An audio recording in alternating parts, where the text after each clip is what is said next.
दोस्तों, स्वागत है आपका मेरे YouTube चैनल इंग्लिश बाबू पर।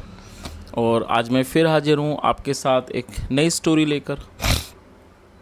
और दोस्तों, आज जो स्टोरी मैं आपके लिए लेकर आया हूँ ये एक शॉर्ट मॉरल स्टोरी है। बहुत ही अच्छी कहानी है, बहुत ही मज़ेदार कहानी है, सुनकर आपको बहुत मज़ा आएगा। उसके अलावा इस स्टोरी में आपको कुछ नए इंग्लिश के वर्ड मीनिंग सीखने को मिलेंगे, उनकी करेक्ट प्रोनाउंसिएशन के बारे में पता चलेगा। और दोस्तों, इसका जो ग्रामर का स्ट्रक्चर है उसे बिल्कुल ही डिटेल में कवर करेंगे, तो ट्रांसलेशन का जो प्रोसेस है आप उसे बहुत ही आसानी से सीख पाएंगे और साथ में समझ भी पाएंगे। तो चलिए दोस्तों, आज की इस कहानी को हम शुरू करते हैं और सबसे पहले कहानी का टाइटल देखते हैं। कहानी का टाइटल है द किंग्स प्राइम मिनिस्टर। क्या मतलब हुआ दोस्तों? यहाँ किंग के बाद एपेस्ट्रॉफी एस का प्रयोग किया गया है, जिसका मतलब होता है का के की। द किंग्स प्राइम मिनिस्टर मतलब कि राजा का प्रधान मंत्री। तो दोस्तों, ये आज की इस कहानी का टाइटल है, शीर्षक है। और अब मैं इसे पढ़ना शुरू करता हूँ। आपसे रिक्वेस्ट है, आप इस कहानी को बिल्कुल ध्यान से सुने। यदि आपको कोई नया वर्ड या फिर ग्रामर का नया स्ट्रक्चर देखने को मिले तो आप उसे नोट भी ज़रूर करें। तो चलिए इसको शुरू करते हैं। Once a king wanted to appoint a wise man as his prime minister. क्या मतलब हुआ दोस्तों? ये जो हमारा वाक्य है ये पास्ट इंडेफिनिट का अफर्मेटिव वाक्य है। और जब हम पास्ट में कोई भी अफर्मेटिव का वाक्य बनाते हैं तो वहाँ वर्ब की सेकंड फॉर्म का प्रयोग किया जाता है। वांट का मतलब होता है चाहना और ये सेकंड फॉर्म है वांटेड। और अपॉइंट का मतलब होता है नियुक्त करना, किसी व्यक्ति को किसी काम पर रखना, उसे नियुक्त करना, उसे अपॉइंट कहा जाता है। और ये भी एक वर्ब की फर्स्ट फॉर्म है। तो इस लाइन का क्या अर्थ हुआ? वंस एक बार, अ किंग एक राजा, वांटेड चाहते थे, टू अपॉइंट नियुक्त करना, अ वाइज मैन एक समझदार आदमी को, वाइज का मतलब समझदार, एक समझदार बुद्धिमान आदमी को, एज हिज प्राइम मिनिस्टर मतलब कि अपने प्रधानमंत्री के तौर पर। तो इस पूरी लाइन का क्या अर्थ हुआ? Once a king wanted to appoint a wise man as his prime minister मतलब एक बार एक राजा किसी एक समझदार आदमी को अपने प्रधानमंत्री के तौर पर नियुक्त करना चाहते थे। चलिए आगे देखिए। सो ही मेड आ रिडल। दोस्तों, रिडल का मतलब होता है पहेली, और ये मेक की सेकंड फॉर्म है मेड, और ये भी हमारा पास्ट इंडेफिनिट का अफर्मेटिव वाक्य है। सो मतलब इसलिए। ही मेड आ रिडल, उन्होंने एक पहेली बनाई। चलिए आगे देखिए। He made an announcement that anybody who could answer the riddle would be his prime minister. क्या मतलब हुआ? He made an announcement. दोस्तों, अनाउंसमेंट का मतलब होता है घोषणा। ही मेड एन अनाउंसमेंट मतलब उन्होंने एक घोषणा की, दैट की एनीबडी मतलब कोई भी, who could answer the riddle मतलब कोई भी, who could answer the riddle जो पहेली का जवाब दे सके, would be his prime minister. Would be मतलब होगा, would be his prime minister, वो उनका प्रधानमंत्री होगा। क्या मतलब हुआ इस पूरी लाइन का दोस्तों? की उन्होंने घोषणा की कि कोई भी व्यक्ति जो उस रिडल की मतलब इस पहेली को का जवाब दे सके, वो उनका प्रधानमंत्री होगा। चलिए आगे देखिए।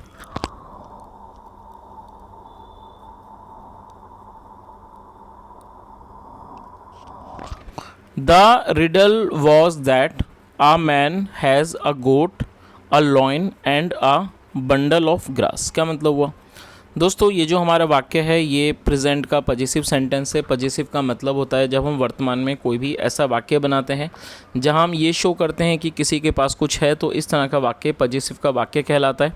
यदि इस तरह के वाक्य में सब्जेक्ट जो है वो सिंगुलर नाउन होता है तो वहाँ पर हैज़ का प्रयोग किया जाता है। तो इस लाइन का क्या अर्थ हुआ?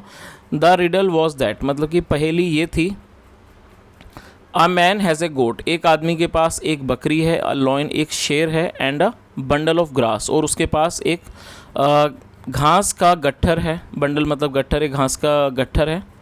The man has to cross a river and take the three to the other bank in such a way that no one will eat the each other. क्या मतलब हुआ इस पूरी लाइन का?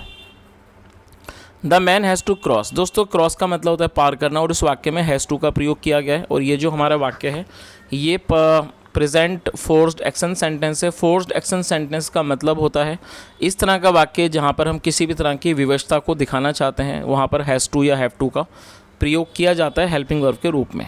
क्या अर्थ हुआ? The man has to cross a river, मतलब आदमी को एक नदी पार करनी है। एंड टेक, और ले जाना है, द थ्री, तीनों को, to the other bank, to the other bank मतलब दूसरे किनारे पर ले जाना है। इन सच अ वे, इस तरीके से, दैट की no one will eat the other, मतलब कि कोई भी अन्य को या दूसरे को ना खाए। चलिए, तो दोस्तों इसका आप मतलब समझ ही गए होंगे कि जो एक राजा थे वो एक प्रधानमंत्री को नियुक्त करना चाहते थे। इस वजह से उन्होंने एक पहेली बनाई, और पहेली ये थी कि एक व्यक्ति है जिसके पास एक बकरी है, एक शेर है और एक घास का गट्ठर है, और आदमी को एक नदी पार करनी है और उसे इन तीनों को नदी के दूसरी तरफ ले जाना है, और इस तरीके से ले जाना है कि कोई भी एक दूसरे को ना खाए। चलिए आगे देखिए। Also only two can go in a boat at one time, और दूसरी बात ये थी कि ओनली टू कैन गो मतलब सिर्फ दो ही जा सकते हैं इन ए बोट, एक नाव में, एट वन टाइम, एक समय में। How will he do it, वह इसे कैसे करेगा। और दोस्तों ये जो हमारा वाक्य है how will he do it, ये ये हमारा फ्यूचर इंडेफिनिट का सेंटेंस है। जब हम फ्यूचर इंडेफिनिट में कोई भी वाक्य बनाते हैं तो वहाँ पर विल का प्रयोग किया जाता है हेल्पिंग ऑफ के रूप में, जैसा यहाँ किया गया, और साथ में वर्ब की फर्स्ट फॉर्म लगाई जाती है। और यदि उसके अंदर हम इंट्रोगेटिव वर्ड का यूज़ करना चाहते हैं तो उसे पहले मेंशन किया जाता है। तो क्या अर्थ हुआ? How will he do it, मतलब वह इसे या इस काम को कैसे करेगा। चलिए आगे देखिए। Many people in the kingdom tried to solve the riddle but no one could give the answer. क्या मतलब हुआ? मैनी पीपल मतलब कि कई लोगों ने इन द किंगडम राज्य में, ट्राइड कोशिश की, टू सॉल्व मतलब इसको सॉल्व करने की इसको सुलझाने की, इस पहेली को सुलझाने की, द रिडल पहेली को, but no one could give the answer, लेकिन कोई भी जवाब नहीं दे सका। दोस्तों यहाँ पर इस वाक्य में कुड का प्रयोग किया गया। कुड का प्रयोग हम पास्ट के लिए करते हैं जब हम पास्ट में कोई भी ऐसा वाक्य बनाते हैं जहाँ वाक्य के टेल पर सका, सकी, सके या फिर पाया, पाई जैसे शब्द आते हैं, तो वहाँ पर कुड का प्रयोग किया जाता है। तो दोस्तों इस पूरी लाइन का क्या अर्थ हुआ यहाँ से यहाँ तक कि many people in the kingdom tried to solve the riddle but no one could give the answer, मतलब राज्य में कई लोगों ने पहेली को सुलझाने की कोशिश की, but no one could give the answer, लेकिन कोई भी जवाब नहीं दे सका। चलिए आगे देखिए। देन फिर a young man went to the king. दोस्तों ये गो की सेकंड फॉर्म है और ये भी पास्ट इंडेफिनिट का अफर्मेटिव वाक्य है।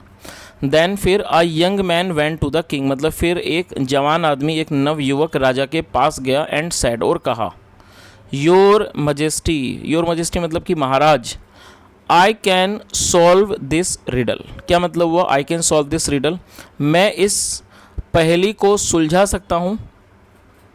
चलिए दोस्तों आगे देखिए। अब हमें कैसे पता लगेगा कि ये जो पहेली है वो कैसे सुलझ सकती है। The man will take the goat first. क्या मतलब हुआ? दोस्तों ये हमारा फ्यूचर इंडेफिनिट का अफर्मेटिव वाक्य है जहाँ विल का प्रयोग किया गया हेल्पिंग ऑफ के रूप में। The man will take the goat first, और दोस्तों टेक को आप नोट कर सकते हैं, टेक का मतलब होता है ले जाना। The man will take the goat first मतलब आदमी बकरी को पहले ले जाएगा। देन फिर he will go to get the lion, और गेट मतलब लाना, देन फिर ही विल गो वो जाएगा, टू गेट द लॉइन फिर वो शेर को लेने के लिए जाएगा। He will bring the lion मतलब, और ब्रिंग मतलब लाना, he will bring the lion to the other bank मतलब वह शेर को लाएगा। He will bring the lion to the other bank नदी के दूसरे किनारे पर। एंड टेक बैक और वापस ले जाएगा द गोट बकरी को विद हिम अपने साथ।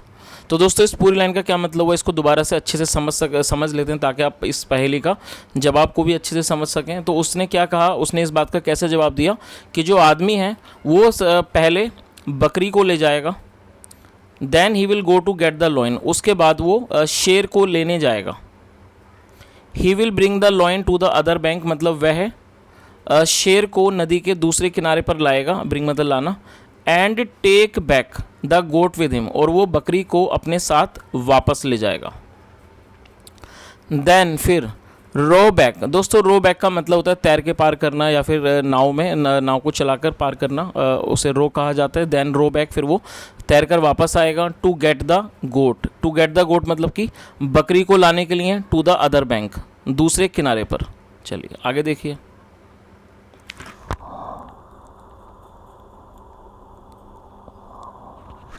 The king was amazed by his cleverness. दोस्तों अमेज्ड का मतलब होता है चकित हो जाना, और ये एडजेक्टिव है। द किंग वॉज अमेज्ड, जो राजा थे वो चकित हो गए, बाय हिज क्लेवरनेस, उसकी चालाकी से। और दोस्तों आप इस वर्ड को नोट कर सकते हैं, क्लेवरनेस एक नाउन है जिसका मतलब होता है चालाकी। By his cleverness and intelligence, और इंटेलिजेंस का मतलब होता है बुद्धिमानी। तो इस पूरी लाइन का क्या अर्थ हुआ? The king was amazed by his cleverness and intelligence, जो राजा थे वो उसकी चालाकी और बुद्धिमानी से चकित हो गए, मतलब उनको आश्चर्य हुआ, वो चकित हो गए। सो इसलिए he appointed him as the prime minister, इसलिए उन्होंने उसे प्रधानमंत्री के रूप में, प्रधानमंत्री के तौर पर उसे नियुक्त कर दिया। चलिए, तो दोस्तों इस तरह से ये एक छोटी सी कहानी ख़त्म होती है। और जैसा हमने देखा, और शायद इस तरह की जो रिडल है पहले भी आपने सुनी होगी बचपन में, कि यदि एक व्यक्ति के पास शेर, बकरी और घास है तो वो उन्हें कैसे नदी के दूसरी तरफ ले जाएगा। और ये काफ़ी पुरानी रिडल है, शायद आपने पहले भी सुनी होगी। तो दोस्तों इस कहानी से मैंने पूरी कोशिश की आपको हर वर्ड की मीनिंग बताने की, साथ में ग्रामर का जो स्ट्रक्चर उसको समझाने की। यदि आपको आज की कहानी अच्छी लगी हो, मेरा पढ़ाने का प्रयास भी आपको अच्छा लगा हो, तो आपसे रिक्वेस्ट है वीडियो को ज़रूर लाइक करें, शेयर करें, चैनल को भी सब्सक्राइब करें। और यदि कहानी के बारे में कोई सुझाव हो तो कमेंट के माध्यम से ज़रूर बताएं। सुनने के लिए thank you so much. Have a nice day and bye.